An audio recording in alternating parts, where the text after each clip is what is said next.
নমস্কার বন্ধুরা, আমি তোমাদের রঞ্জিত স্যার। আজকে তোমাদের রাষ্ট্রবিজ্ঞান অর্থাৎ সিসি 2 ভারতের সংবিধান সরকার সেকেন্ড সেমিস্টারের লাস্ট মিনিট সাজেশন নিয়ে এসেছি পলিটিক্যাল সায়েন্সে মডেল 1 এবং মডেল 2 থেকে।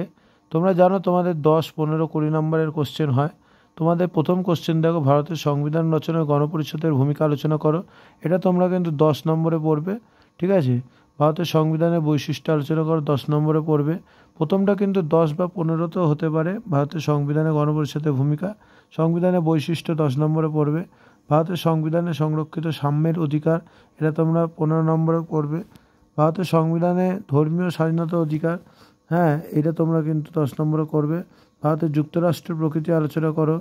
ভারতের কেন্দ্র রাজ্যের মধ্যে অর্থনৈতিক বন্টন, এই কোশ্চেনটা খুব ইম্পর্টেন্ট কোশ্চেন। কেন্দ্র রাজ্যের মধ্যে শাসন সংক্রান্ত ক্ষমতা বন্টন, এরা যে কোনো একটা করলেই হবে, প্রথমটা বা দ্বিতীয়টা যে কোনো একটা করলেই হবে।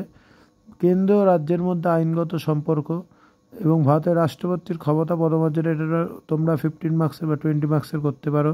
উপরাষ্ট্রীর ক্ষমতা কার্যাবলী, এটা 15 মার্কসের করতে পারো। প্রধানমন্ত্রীর ক্ষমতা কার্যাবলী, এটা তোমরা 15 মার্কসের করতে পারো, ঠিক আছে। এই লাস্টের 3টে কোশ্চেনের মধ্যে যে কোনো দুটো বললেই তোমরা কমন পেয়ে যাবে। এটা হচ্ছে মডেল 1 থেকে। এবার মডেল 2 থেকে আমরা আসছি। মডেল 2 থেকেও তোমাদের সেম করতে হবে কোশ্চেনগুলো যেরকম। একটা হচ্ছে কেন্দ্রীয় আইনসভা, লোকসভা, রাজ্যসভার মধ্যে সাংবিধানিক সম্পর্ক, খুব ইম্পর্টেন্ট কোশ্চেন। লোকসভা স্পিকারের ক্ষমতা পদমর্যাদা, খুব ইম্পর্টেন্ট কোশ্চেন। ভারতের কোনো একটা রাজ্যের রাজ্যপাল, অর্থাৎ প্রথম কোশ্চেনটা বা সেকেন্ড আর থার্ডটাও তোমরা যদি করো একটা কোশ্চেন কিন্তু কমন পাবে। তারপর দেখো, ভারতের কোনো একটা অঙ্গরাজ্যের মুখ্যমন্ত্রীর ক্ষমতা পদমর্যাদা, খুব ইম্পর্টেন্ট কোশ্চেন তোমাদের প্রধানমন্ত্রী আর মুখ্যমন্ত্রীর মধ্যে, কিন্তু এবারে তোমাদের মুখ্যমন্ত্রীটা খুব ইম্পর্টেন্ট, ঠিক আছে। লোকসভা স্পিকারের ক্ষমতা পদমর্যাদা আলোচনা করো।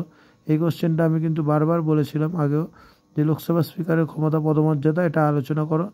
বর্তমান ভারতের কোনো রাজ্যের রাজ্যপালের ক্ষমতা পদমর্যাদা আলোচনা করো।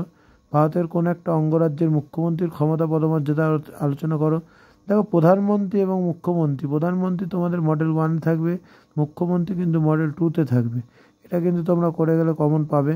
ভারতের একটি অঙ্গরাজ্যের বিধানসভার গঠন এবং ক্ষমতা কার্যাবলী, এটা খুব ইম্পর্টেন্ট কোশ্চেন। ভারতের সুপ্রিম কোর্টের ক্ষমতা কার্যাবলী, এটা আমি স্টার মার্ক দিয়েছি 3টে, এটা আসার চান্স বেশি, ঠিক আছে। কারণ বিচার বিভাগের থেকে 2টো কোশ্চেন আছে, একটা নয় সুপ্রিম কোর্ট আছে, নয় বিচার বিভাগের সংশোধন পদ্ধতি বা বৈশিষ্ট্যটা আছে।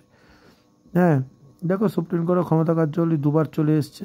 সংবিধানের সংশোধন পদ্ধতি, এই কোশ্চেনটা তোমরা করবে লাস্টে।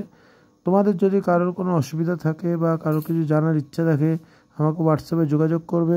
এই কোশ্চেনগুলো পড়ো, তোমরা 100% কমন পাবে। কারোর যদি কোনো পিডিএফ দরকার হয়, সে হোয়াটসঅ্যাপে যোগাযোগ করতে পারবে পিডিএফের জন্য।